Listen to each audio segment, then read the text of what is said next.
Magandang umaga, ngayon po'y araw ng Huwebes, March 7, 2024 at narito po muli ang update sa lagay ng panahon.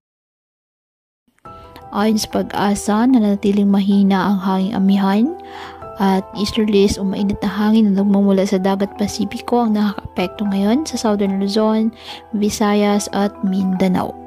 Wala namang bagyo o low pressure area na minomonitor sa loob at labas ng ating Philippine Area of Responsibility na maaaring makaapekto sa lagay ng panahon. Sa ngayon, hindi pa man idineklara ang dry season sa ating bansa pero patuloy na po na tumitindi ang init at alinsangan sa ilang panig ng bansa.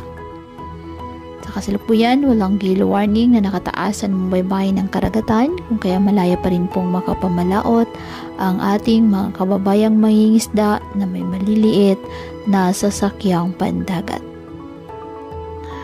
Ngayong araw, inaasahan pa rin po ang halos buong bansa na makakaranas po ng maayos na panahon. Posible ang light to moderate rain sa ilang bahagi ng Northern Luzon, Visayas at Mindanao.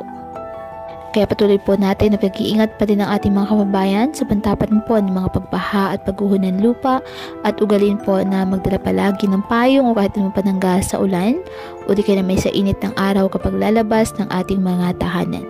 At yan po muna ang update sa lagay ng panahon ngayong araw. Muli patuloy po tayo na mag-ingat at palaging tandaan, God loves you. Stay safe and God bless.